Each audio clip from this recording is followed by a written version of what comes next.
Señor presidente, con mis saludos de nuevo a los colegas, a los funcionarios, a todos los asistentes.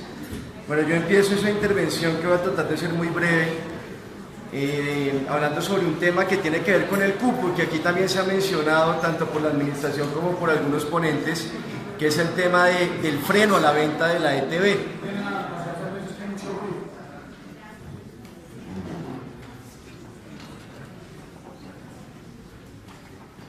Gracias, señor presidente. Les decía entonces que un comentario sobre esto, porque se ha dicho, se están repitiendo las mentiras que ha dicho el alcalde, que por el freno que le pusimos a la venta de ETV, entonces que no se pueden hacer colegios y jardines y una serie de asuntos que él llama la inversión social. Y él ha dicho, para argumentar esto, que no es cierto que parte de los recursos o buena parte de los recursos por la venta de ETV vayan para Transmilenio, que eso todo va para lo que él llama lo social. Y reitero, señora secretaria de Hacienda, no sigan diciendo mentiras, porque en la presentación que usted hizo en el plan de desarrollo señaló que el 57% de las privatizaciones que hará este alcalde o que quiere hacer este alcalde son para Transmilenio. Pero además el artículo 144 del plan de desarrollo del alcalde Peñalosa señala que buena parte de los recursos de la venta de TV son para Transmilenio. Y hace poco, el 31 de agosto de este año, el alcalde Peñalosa dijo lo siguiente, cito lo que aparece en una noticia de la FM. Dice, vamos a hacer como parte integral del proyecto Metro, parte de la troncal Boyacá, la totalidad de la avenida 68 y la calle 100.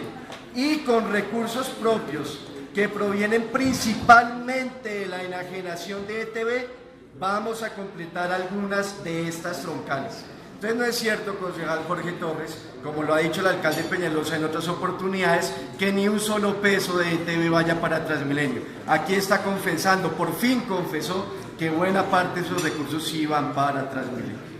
Ya entrando en materia, señor presidente, la decisión de la bancada del Polo Democrático Alternativo es acompañar la ponencia negativa del partido Mira, de la doctora Gloria Estela. Vamos a votar en contra de este proyecto de acuerdo del cupo de endeudamiento.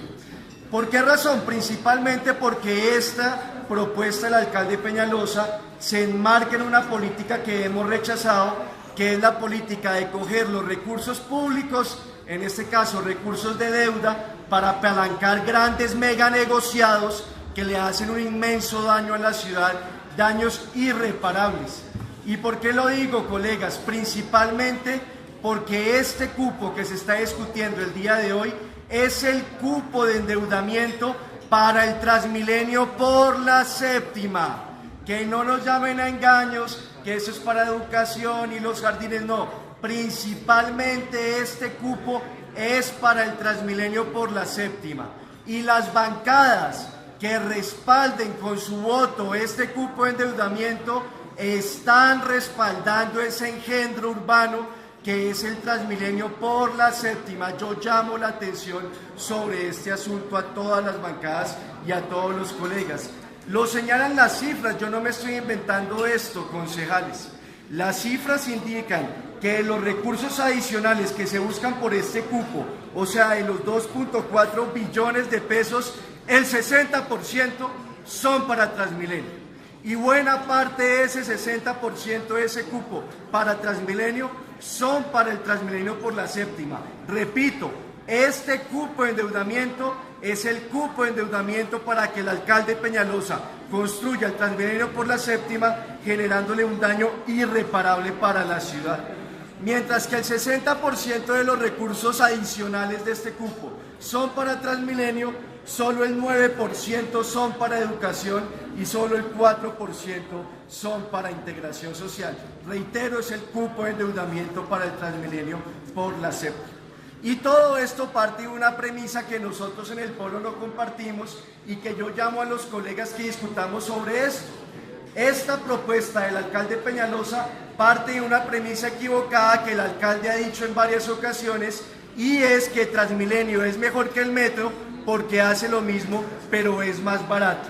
Y ninguna de las dos cosas es cierta. En primer lugar, no hace lo mismo porque el metro tiene mayor capacidad y mayor velocidad. Es más, el Transmilenio por la séptima demuestra que el Transmilenio no es más barato que el metro.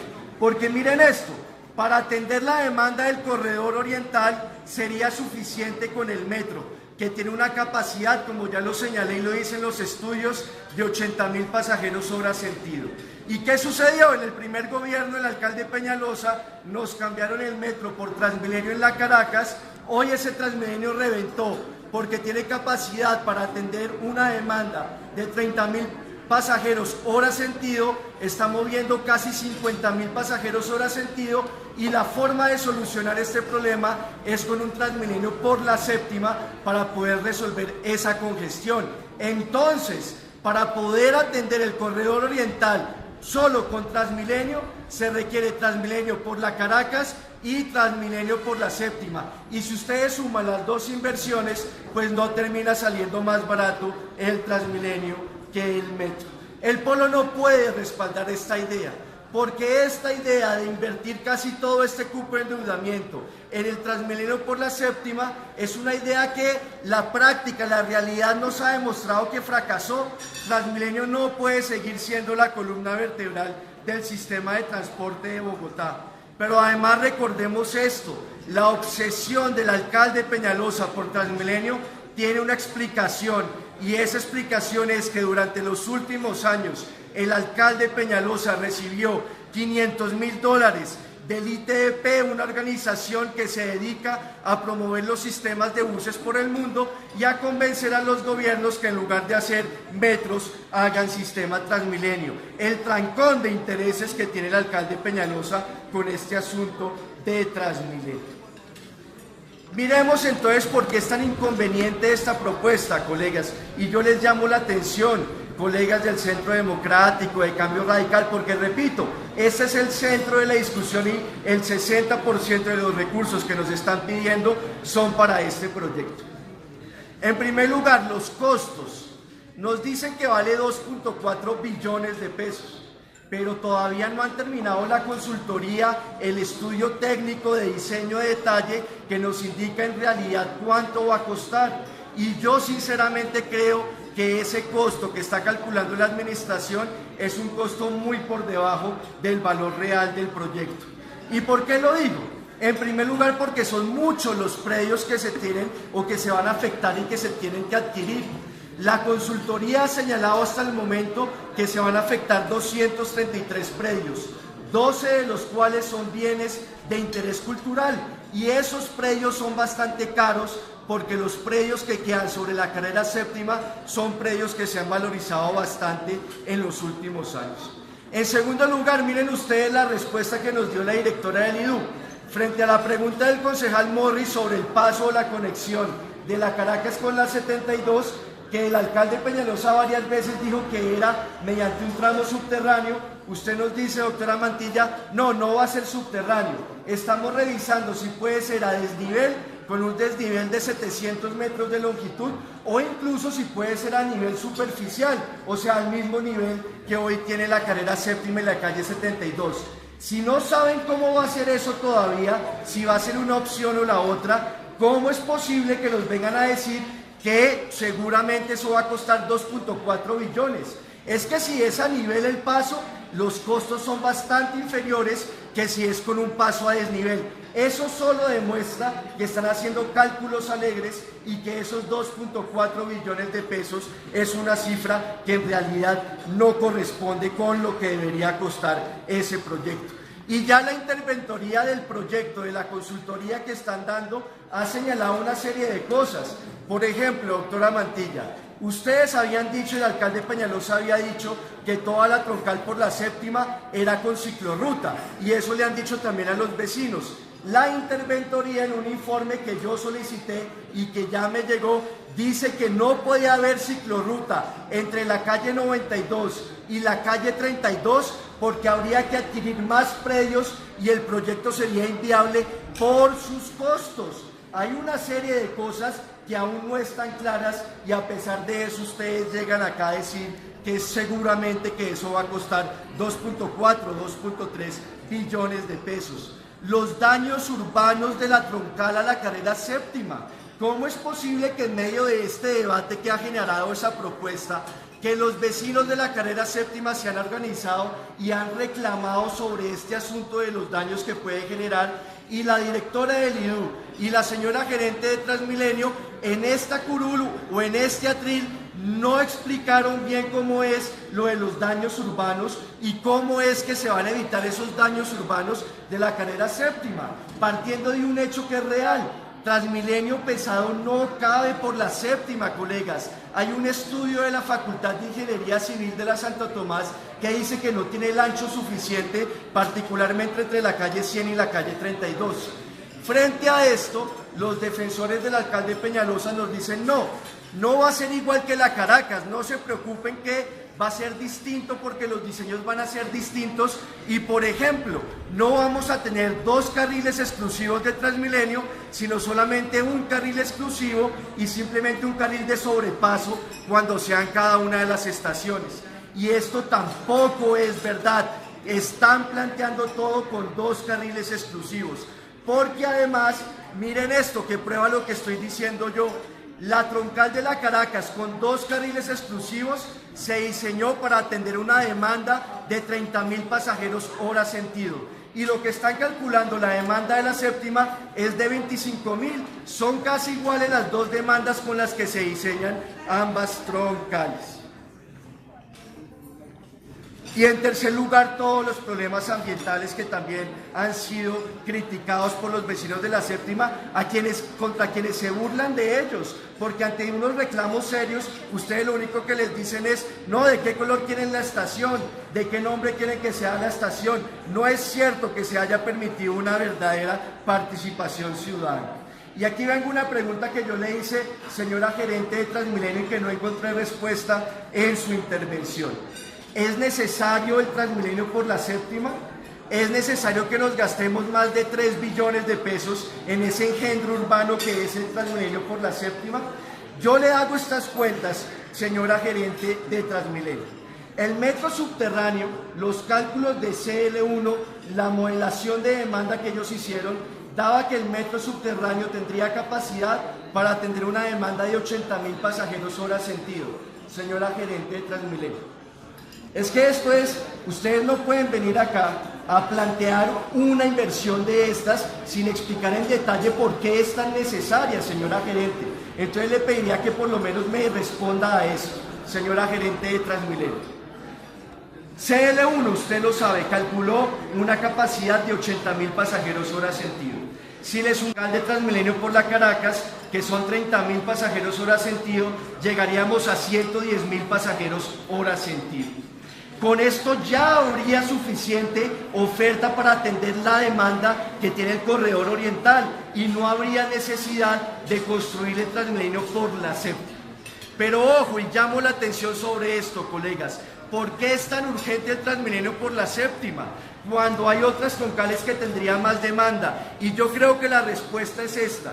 Lo dijo un ingeniero de Sistra que fue citado por Manuel Salazar. Y ustedes todos conocen a Manuel Salazar y saben que las fuentes que él tiene son fuentes que son bastante verídicas. Y lo que le dijo el ingeniero de Sistra, Manuel Salazar, es que el Transmilenio por la séptima era necesario porque para construir el metro elevado por la Caracas, como se va a bloquear el Transmilenio de la Caracas, es necesario primero construir el Transmilenio por la séptima. Entonces a los costos del metro elevado también súmenle los costos del Transmilenio por la séptima, porque esa troncal no sería necesaria si se hace el proyecto original del metro como se tenía planteado, que era el proyecto del metro subterráneo por la carrera 11 y por la carrera 13. Bueno, hay otros cuestionamientos, además de lo de Transmilenio que yo solamente menciono, lo del sendero de los cerros orientales, 230.000 millones de pesos para un proyecto que todavía no es viable, como aquí lo explicó el concejal Jorge Torres, y que sus cuestionamientos no fueron contestados por el señor secretario de Ambiente, cuando ese proyecto del sendero de los cerros orientales no hace parte de las órdenes del fallo de los cerros orientales. Y ojo con esto, concejal Torres, el alcalde Peñalosa fue al comité de seguimiento de ese fallo y trató de hacernos un cambiazo. Él planteó que se podía cambiar el parque que ordena hacer el fallo de los cerros orientales en la franja de adecuación cambiarlo por el sendero que él está planteando en los mismos cerros. Y el magistrado le dijo, no señor, usted no puede hacer ese cambiazo. Y todo lo que está haciendo, y lo demuestra este cupo, es privilegiar las inversiones en un sendero que no es viable por encima de las órdenes del fallo del Consejo de Estado, como muy bien lo explicó acá el concejal Jorge Torres.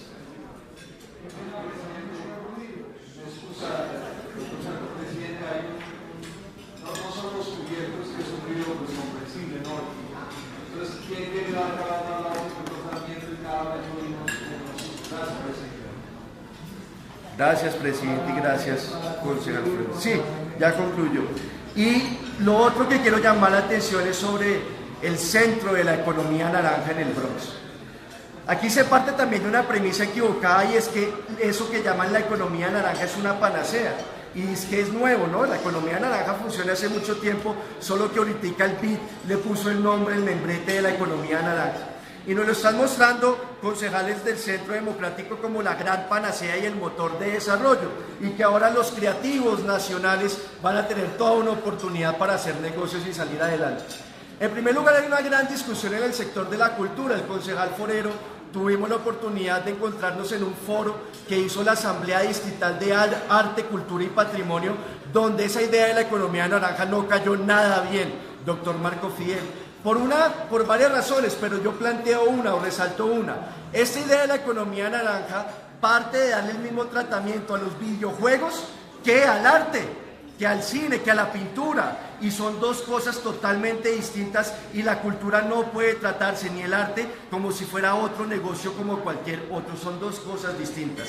Pero además esto de la economía naranja y de la creación no es que se enmarque solamente dentro de Colombia. Esa es una política mundial que viene impuesta por las transnacionales del entretenimiento y que está ambientado en toda una cosa de tratados de libre comercio. Solo resalto esto: la economía naranja se basa en todo el tema de propiedad intelectual, que está regulada detalladamente en los tratados de libre comercio y que privilegia los intereses de las grandes transnacionales. Entonces, frente a esto de la economía naranja, también tengo grandes cuestionamientos. Y finalmente, pues es un absurdo aprobar un cupo de endeudamiento para darle más recursos a entidades que no han ejecutado el anterior cupo de endeudamiento. En eso estoy de acuerdo con el concejal Jeffer Vega, que lo ha planteado en algunas de sus intervenciones. Es un absurdo. Primero ejecuten y después si pidan más plata, si es que se requiere más plata, pero primero veamos la ejecución. Y yo pongo como ejemplo el sector de educación, que aquí entonces, señora secretaria de Educación, salen muchas cifras, y que unas cifras eran a julio, otras eran a la actualidad. Yo tengo una respuesta suya de cómo va la construcción de colegios y la restitución de colegios, que la fecha de la respuesta es del 10 de agosto, Y esa respuesta me da lo siguiente: de los 30 colegios nuevos al 10 de agosto, solo 2 en obra, ejecutándose. Uno que estaba en obra pero que está suspendido por un problema del contratista. Solo otros 3 en proceso de contratación. 4 con diseños, un predio que ya fue adquirido y 5 en predios en trámite de ser adquiridos. Eso es lo que me dice su respuesta. O sea, de los 16 que ustedes han mencionado, solo 2 efectivamente están en este momento en construcción, y fueron 2 colegios que contrató la administración anterior. De los otros 16 colegios, ni siquiera han identificado los predios, señor doctor Forero. Entonces, señora secretaria, tiene que decirnos bien cuál es el nivel de ejecución, porque esa respuesta del 10 de agosto, repito, muestra que están bastante quedados en esos asuntos. Y en restitución también, esa misma respuesta señala que en restitución solo 11 están en obra, de 42. De esos 11 que están en obra, 5 están por debajo del 40%, otros 10 están en diseño y 11 que no aparecen en nada de acuerdo con la meta del plan de desarrollo. Por las anteriores razones, reitero, el Polo Democrático Alternativo no va a respaldar la propuesta del cupo de endeudamiento del alcalde Peñalosa, que reitero, es el cupo de endeudamiento para el engendro urbano, que es el Transmilenio por la séptima. Muchas gracias, señor presidente.